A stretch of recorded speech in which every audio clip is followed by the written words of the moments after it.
The most dangerous being in the universe is not what you think. He doesn't wear red. He doesn't carry a pitchfork.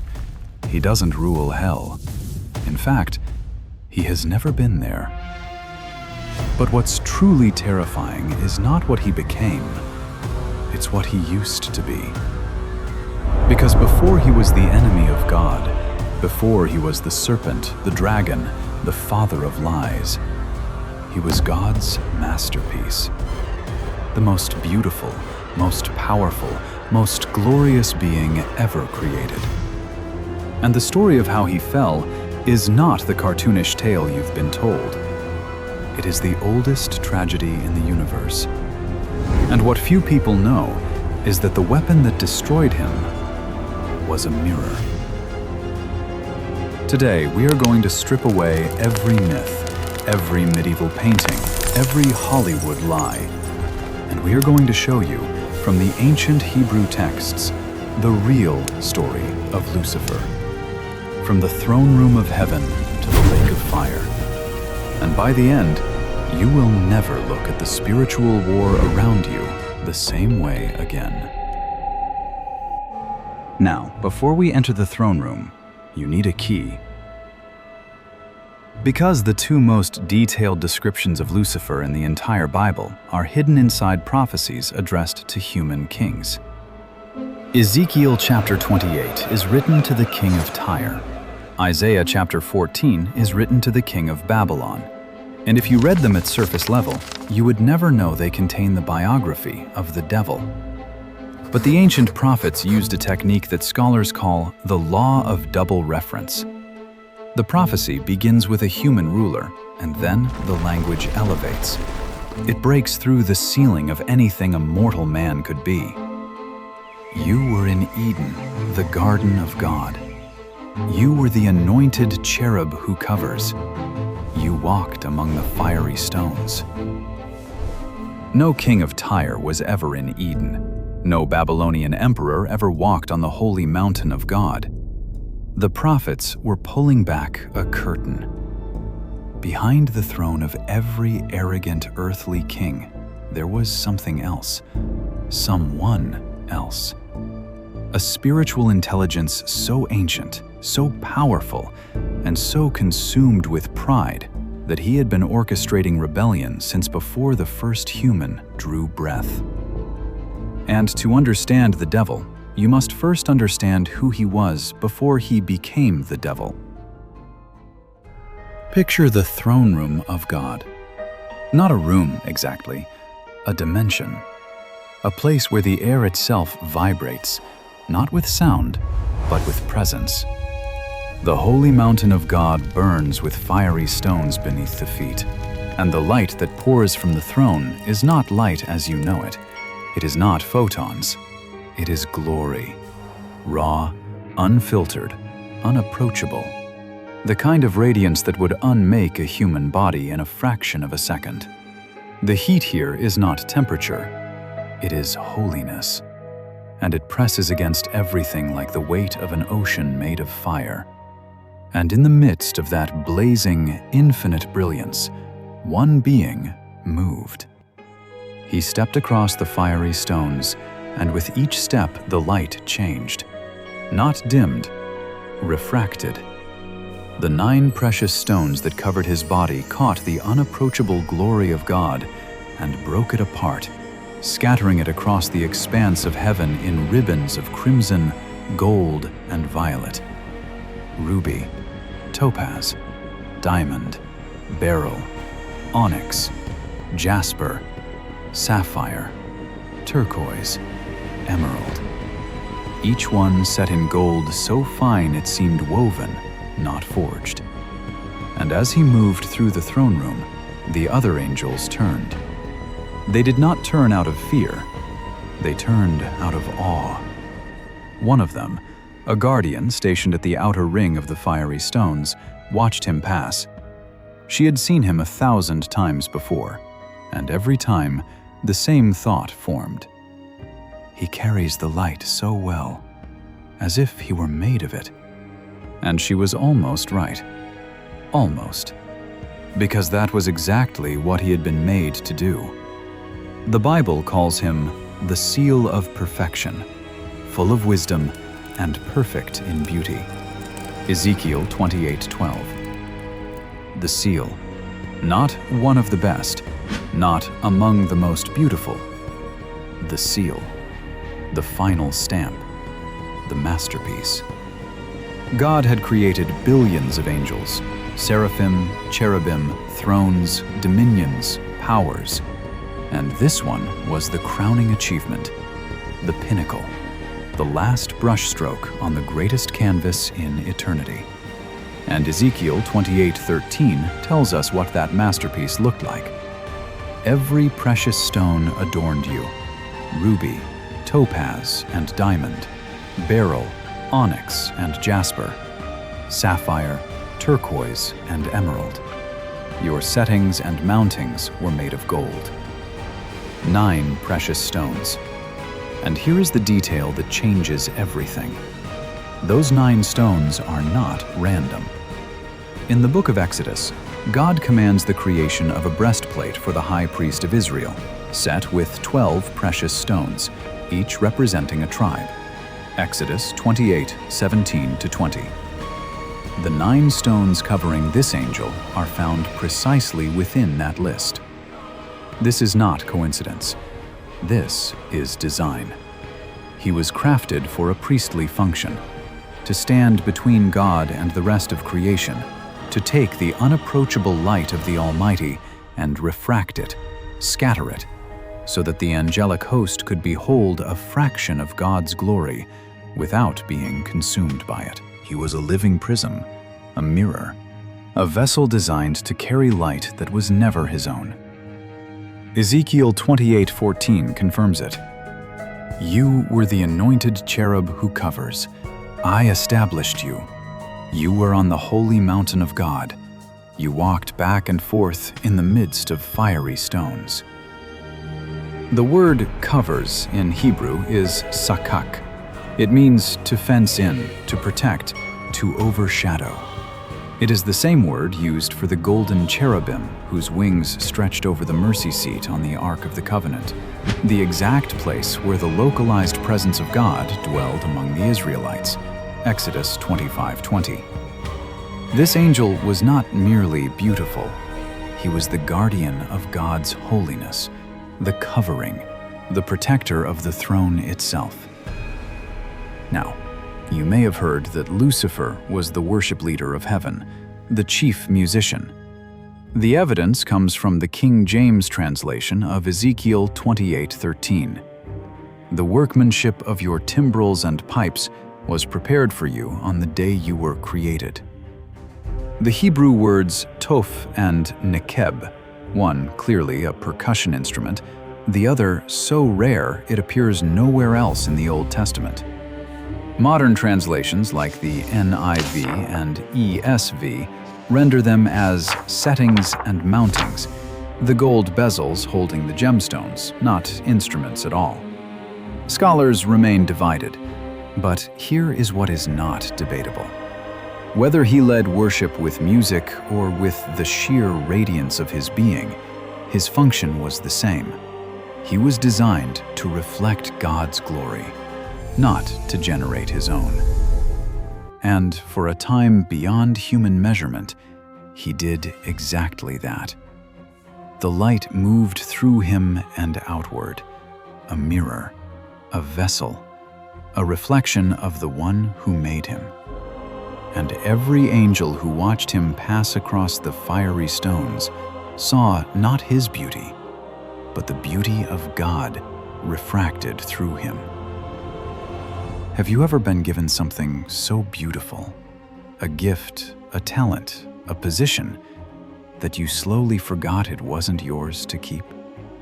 Because somewhere in the silence between worship and stillness, as the light scattered from the 9 stones and painted the heavens in colors that have no name, something shifted inside the one who carried it. Not outside, inside.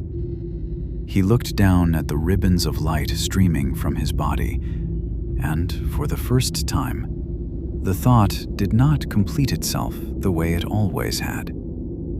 This light is beautiful. It has always been beautiful.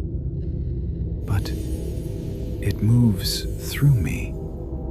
It bends because of me. Without me, it would be too much for them. I am the one who makes it bearable. I am the one who makes it beautiful.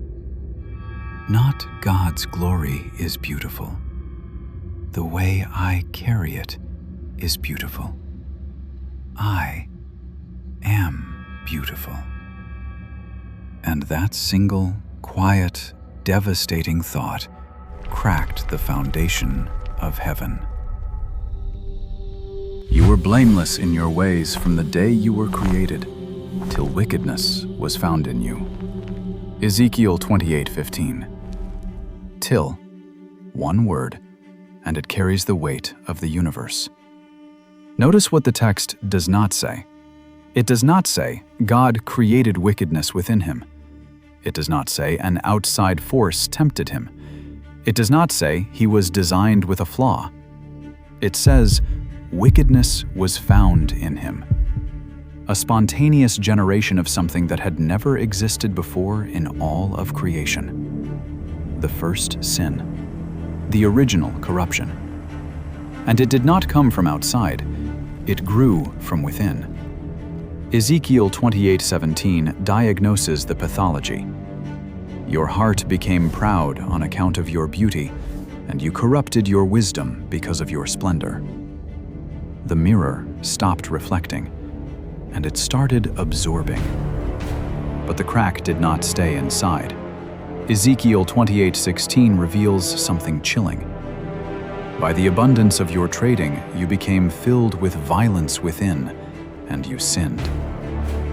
The Hebrew word for trading here is rekulah, and it shares a root with a word meaning to go about as a slanderer or a talebearer. This was not a single moment of private rebellion. This was a campaign. And this is what it looked like. He found the guardian angel at the outer ring of the fiery stones, the same one who had watched him pass so many times before. She was alone.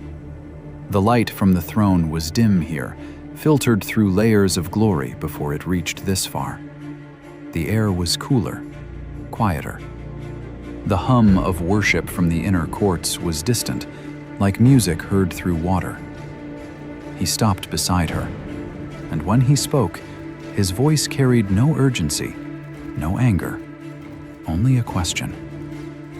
"Have you ever wondered," he said softly, "why you were stationed here, at the edge, while others stand closer?"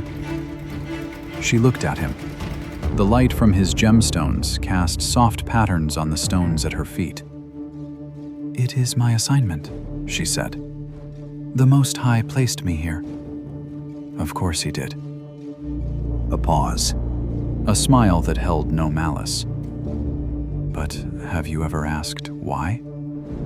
You have served faithfully since the foundation of all things. You have never failed. And yet, you are here, at the outer ring, while I walk among the fiery stones. Do you think that is because I am more faithful than you? Or because he simply chose to make some of us more beautiful than others?"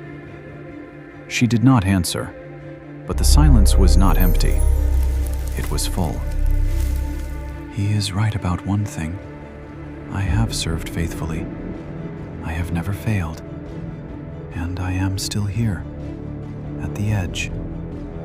He is asking the question I have never allowed myself to ask. Why?" He watched the thought settle behind her eyes. Then he turned and walked away. He did not need to say more. The seed was planted, and he had 1 billion more to plant. He did not rage. He did not demand. He asked questions, and questions, planted in the right soil, grow into revolutions. And here is what makes this story unbearable. He was not created to rebel. He was not designed for darkness. Every capacity he used to destroy, his beauty, his wisdom, his voice, his proximity to the throne, was given to him for glory. The weapons of his rebellion were the gifts of his Creator. And that is the deepest tragedy in the universe. Not that a monster rose against God, but that a masterpiece did. 5 times he said, "I will." And every time the "I" grew louder and God grew quieter. It is a pattern as old as heaven itself, and it did not end with Lucifer. Isaiah 14:13-14 records the internal monologue of the anointed cherub at the very moment of his rebellion. 5 statements that form the blueprint of cosmic treason. I will ascend to the heavens. He already dwelt in the heavenly realms, but he wanted higher. The absolute inner sanctum, the place where God alone reigns. I will made to walk among the fiery stones, but why should I walk when I could sit? Why should I reflect when I could reign? I will raise my throne above the stars of God. In biblical poetry, stars are a recurring metaphor for angels. Job 38:7 says, "The morning stars sang together when God laid the earth's foundations." He wanted sovereign dominion over every angel in existence. They already look at me with awe. They already turn when I pass. Why should their awe belong to him when it is my beauty they are watching? I will sit enthroned on the Mount of Assembly, on the utmost heights of Mount Zaphon. The Mount of Assembly, the seat of divine governance, where the supreme deity decreed the destiny of the cosmos. He was not asking for a promotion. He was plotting a coup. He governs from a throne I guard. I know every approach to that seat. I know the weight of that glory, and I know that I could carry it. I will ascend above the tops of the clouds. Throughout Scripture, clouds are the visible manifestation of the Shekinah glory, the localized presence of God. The pillar of cloud over the tabernacle, the cloud that filled Solomon's temple so thickly the priests could not stand. The cloud that received Jesus at his ascension. He wanted to stand above God's own glory. And then, the 5th, the final declaration, the apex of delusion. I will make myself like the Most High. The Hebrew title is El Elyon, the supreme possessor of heaven and earth, the one who answers to no one. Not beside him, not beneath him, not reflecting him, not carrying his light to lesser beings. Like him. No, greater than him, because I have done what he cannot do. I have made his glory beautiful. Without me, it is only blinding. I am the one who gives it shape. I am the reason they worship. I will make myself like the Most High, and then the Most High will finally understand what he owes me. God's response? 1 sentence. Yet you shall be brought down to Sheol, to the lowest depths of the pit. Isaiah 14:15. 5 elaborate declarations of ambition. 1 sentence from the Almighty. The creature made 5 speeches. The Creator spoke once, and it was finished. The pride did not stay in his heart. It spilled into heaven itself. Revelation 12:4 says that the dragon's tail swept 1/3 of the stars from the sky and flung them to the earth. Stars, angels. 1/3 of the entire heavenly host followed him into rebellion. 1/3. Think about that for a moment. Beings who had stood in the presence of God since before time itself, who had watched creation unfold, who had sung when the foundations of the earth were laid, chose to follow a creature instead of the Creator. And unlike humanity, they were offered no cross, no blood, no redemption, no second chance. Every angel that followed Lucifer sealed an eternal fate from which there is no return. An entire civilization of celestial beings lost forever. Not because they lacked knowledge, because they chose pride. Among them, the guardian at the outer ring, the one who had watched him pass so many times, the one who heard his question and let it grow roots in the silence. She did not fall in a moment of fury. She fell in a moment of quiet agreement. She looked toward the throne one last time. Then she looked toward the anointed cherub, and she stepped forward. The fiery stones where she had stood went cold, and then came war. And war broke out in heaven.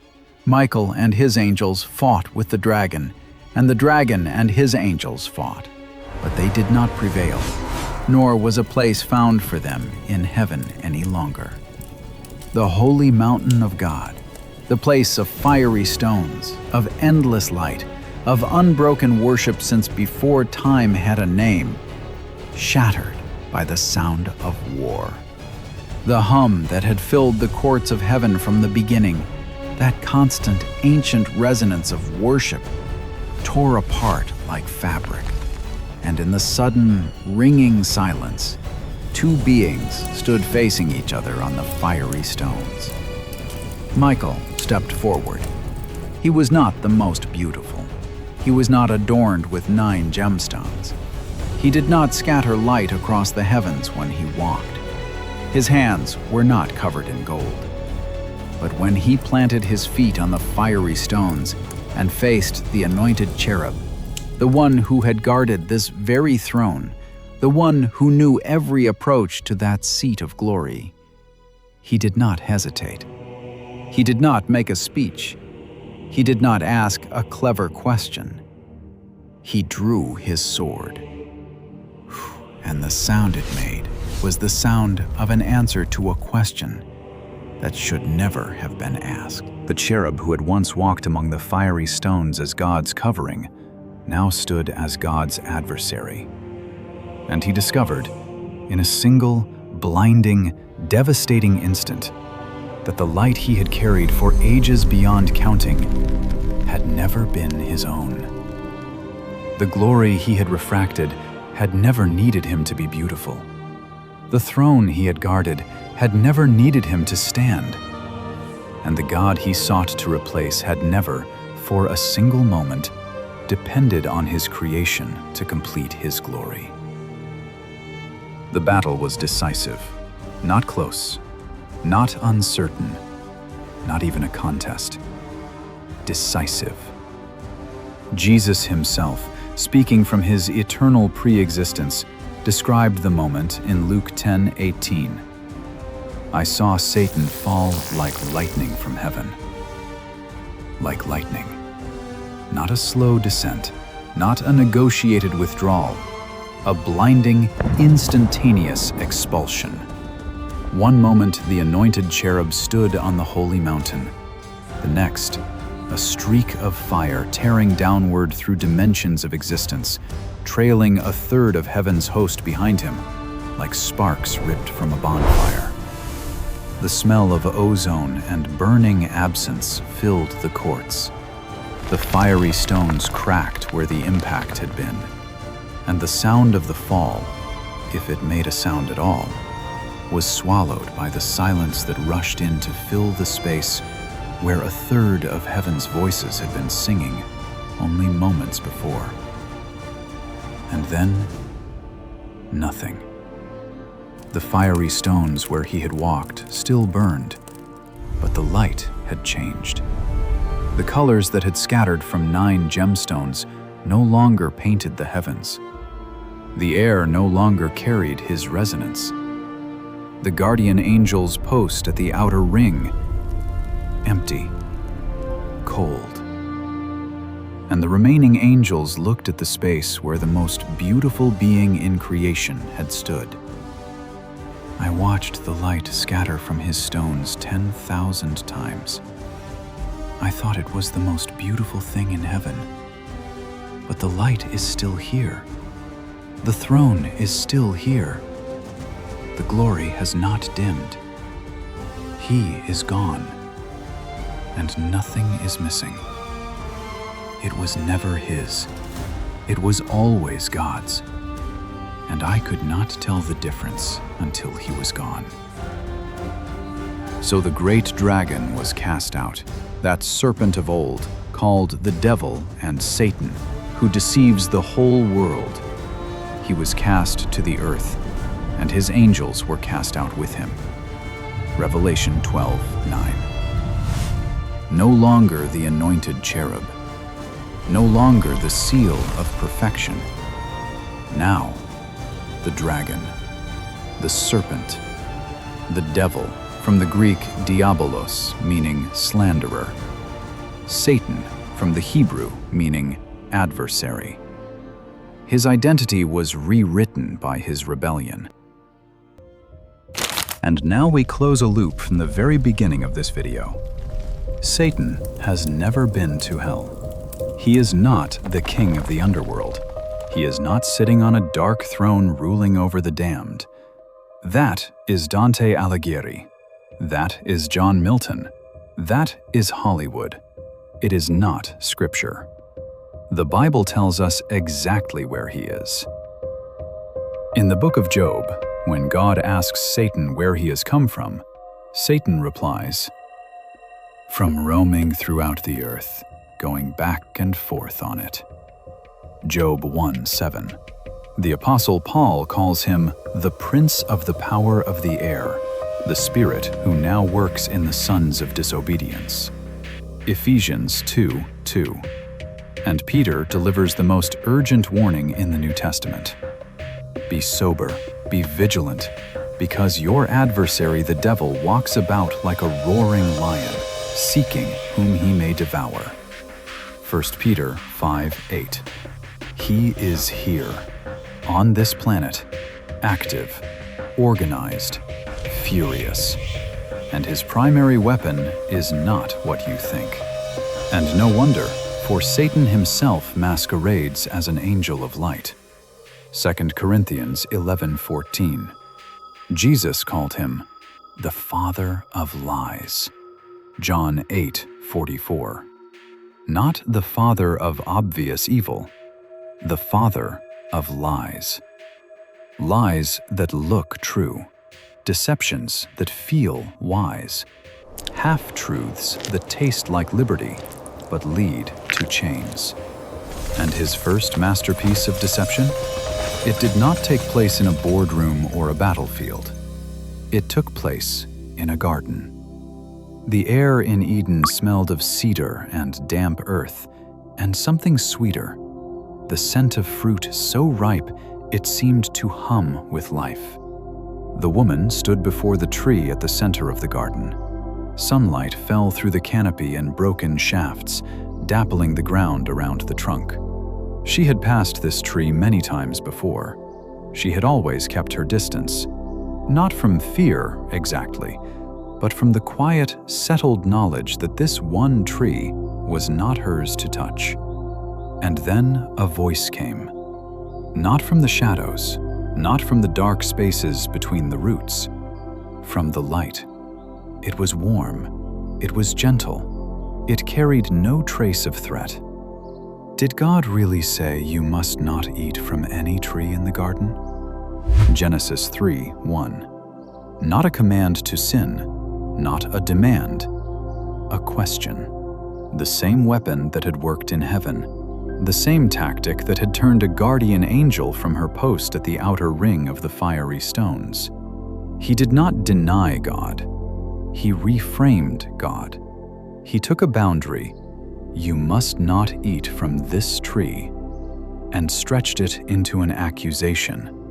He won't let you eat from any tree? He made protection sound like oppression. He made a fence look like a cage, and Eve hesitated. She looked at the fruit. The skin was smooth and warm from the afternoon sun. She could feel the weight of it even before she touched it, the way you can feel the weight of a decision before you make it. "It is beautiful, and he said I would not die, and it would make me wise like the Most High." What is wrong with wanting to understand? The fruit broke from the branch with a sound so small it should have been nothing, but it was everything. And humanity fell. Not through force, not through violence, through a question. He doesn't come in darkness. He comes in light. And that is what makes him dangerous. Because the most effective lie is the one that looks exactly like the truth. And perhaps his greatest deception of all is not any single lie. It is the lie about himself. The red suit, the horns, the cloven hooves, the pitchfork. You have seen this image 1,000 times. It has zero biblical basis. Revelation 12 calls him a great red dragon having 7 heads and 10 horns. Apocalyptic symbolism for political and imperial power, not a portrait of a man in a Halloween costume. The reduction of the most brilliant, most dangerous, most powerful fallen being in the cosmos to a cartoon character in a red union suit is one of his most effective strategies. Because the enemy you laugh at is the enemy you never defend against. John Milton wrote the most famous line ever attributed to the devil: "Better to reign in hell than serve in heaven." Brilliant poetry. Terrible theology. Milton made Satan a tragic anti-hero. The modern world loved it. Movies, television shows, novels, they all inherited Milton's Satan, the misunderstood rebel, the brooding outcast. But the Bible presents no such figure. Scripture gives us a narcissistic traitor consumed by vanity, driven by delusion, and destined for a judgment so absolute there is no language strong enough to describe it. But fire is coming. Not the fire of his former glory, a different fire entirely. The trajectory of Lucifer, from the zenith of the holy mountain to the abyss of divine judgment, is not a single event. It is a progressive, systematic dismantling. 5 stages, each one stripping away more of what he was, and the timeline is already written. Stage 1, the original fall. He loses his position as the anointed cherub, cast from the holy mountain, cast from the fiery stones. The guardian becomes the adversary. Ezekiel 28, Isaiah 14. Stage 2, the defeat at the cross. At Calvary, the power of sin and death, the weapons Satan wielded over humanity, were shattered. Jesus declared it, "Now is the time for judgment on this world. Now the prince of this world will be driven out." John 12:31. The cross was not merely a sacrifice, it was a courtroom, and the verdict was final. Stage 3, the expulsion from heaven. During the future tribulation described in Revelation, Satan and his angels will lose all remaining access to the heavenly realms. Michael will fight again, and Satan will be cast down permanently to the earth. Woe to the inhabitants of the earth and the sea, for the devil has come down to you, having great wrath, because he knows that his time is short. Revelation 12:12. A cornered animal, an enemy with nothing left to lose. Stage 4, the millennial binding. An angel will seize the dragon, bind him with a great chain, and throw him into the bottomless pit, the abyss, for 1,000 years. Not his kingdom, his prison. 1,000 years of silence. Revelation 21:2-3. Stage 5. The Lake of Fire. The final stop. The end of the story. But before we go there is one verse that should haunt every human soul alive. In Matthew 25:41, Jesus Christ says, "Depart from me, you who are cursed, into the eternal fire prepared for the devil and his angels." Prepared for the devil and his angels. That fire was never designed for humanity. It was engineered, calibrated, prepared for one fallen cherub and the angels who followed him. The guardian at the outer ring who listened to a question she should have refused. The billions of angels who let pride sound like reason. Every human soul that enters that fire is not fulfilling God's design. They are becoming collateral damage of a war that began before the earth existed. A war they didn't start, a judgment they were never supposed to share. And this is how it ends. Picture the end of all things. The great white throne sits at the center of a silence so heavy it presses against the chest like stone. There is no darkness here, because darkness would be a mercy. Darkness would be a place to hide. There is only light. Not the warm, golden light that once scattered from 9 precious stones across the heavens. This light is white, absolute. It does not illuminate, it exposes. And the air tastes of sulfur and something older than sulfur. The taste of finality, of endings that will never end. And before the throne, movement. They bring him forward, not walking, dragged. The great dragon, the ancient serpent, the one who was once called the seal of perfection. There are no gemstones. The gold settings are gone. The ruby, the topaz, the diamond, stripped. The body that once refracted the unapproachable glory of God into ribbons of crimson and gold and violet across the expanse of heaven now carries nothing, reflects nothing. The light of the throne hits him and falls dead. It does not scatter. It does not refract. It stops. Where 9 stones once blazed with borrowed glory, there is only dull absence, like holes in a canvas where the paint has been scraped away. The covering is gone.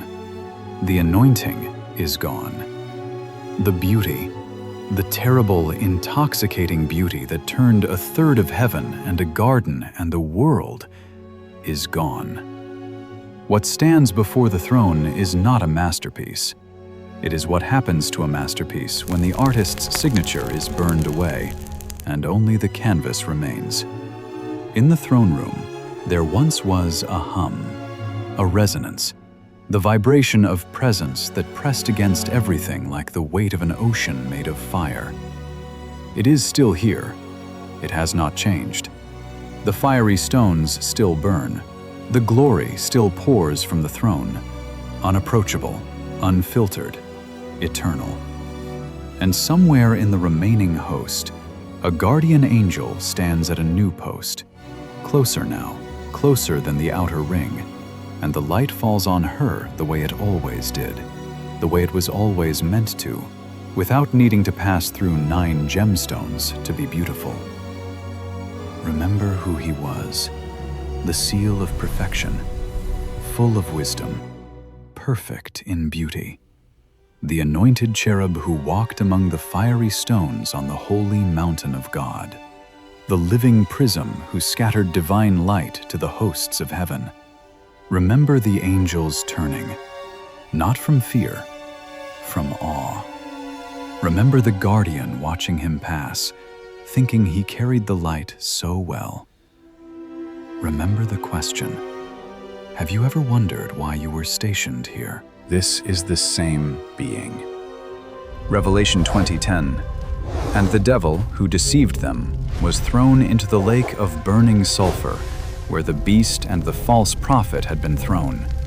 They will be tormented day and night, forever and ever. The Greek phrase is eis tous aionas ton aionon, into the ages of the ages. The strongest expression for unending eternity that the Greek language possesses.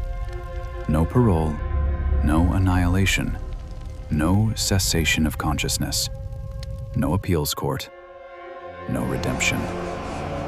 The fire does not consume and destroy. It burns and endures, and endures, and endures. He is thrown, and as he falls, for the second time, for the final time, there is a fraction of eternity in which something tries to form inside what remains of the most brilliant mind ever created. I was the light. It moved through me, and I thought it was mine. But the thought does not complete. It cannot. There is nothing left to complete it with.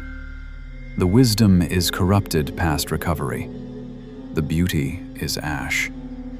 The I that roared 5 times in the courts of heaven, I will, I will, I will, I will, I will, has no will left.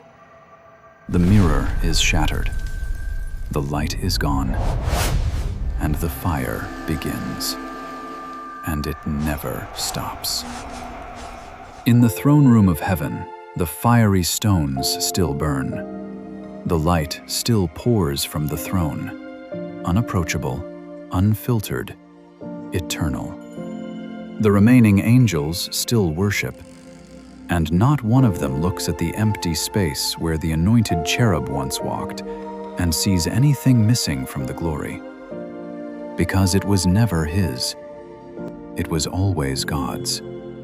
And the light did not dim when he fell, not even for a moment.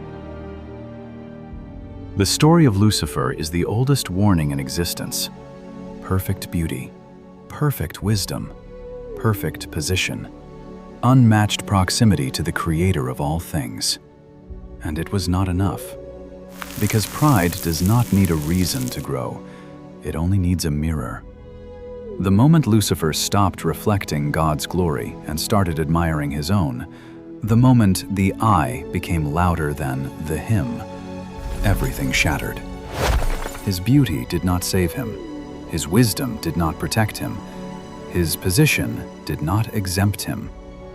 If the most magnificent being in the cosmos could fall through the quiet corruption of pride, then none of us are beyond the reach of that same whisper. And he is not in hell yet. He is here, walking about, roaming, masquerading as an angel of light. His strategy has not changed in thousands of years. Did God really say? He does not need new tactics. The old ones still work. He reframes God's boundaries as God's cruelty. He dresses rebellion in the language of freedom. And he whispers to every soul the same lie he whispered to himself in the throne room of heaven. You can be like the Most High. But here is the truth that should anchor your soul tonight. His story is already written. His end is already sealed. The lake of fire is not a possibility. It is a certainty. And the one who spoke the universe into existence will speak the final word over the adversary. Revelation 12:11 says, "They triumphed over him by the blood of the Lamb and by the word of their testimony." The blood has already been shed. The victory has already been won. You are not fighting for victory. You are fighting from it. So here is my question for you, and I want you to think about it carefully before you answer. Where in your own life has pride stopped being a mirror and started becoming a throne? Where has the I become louder than the him?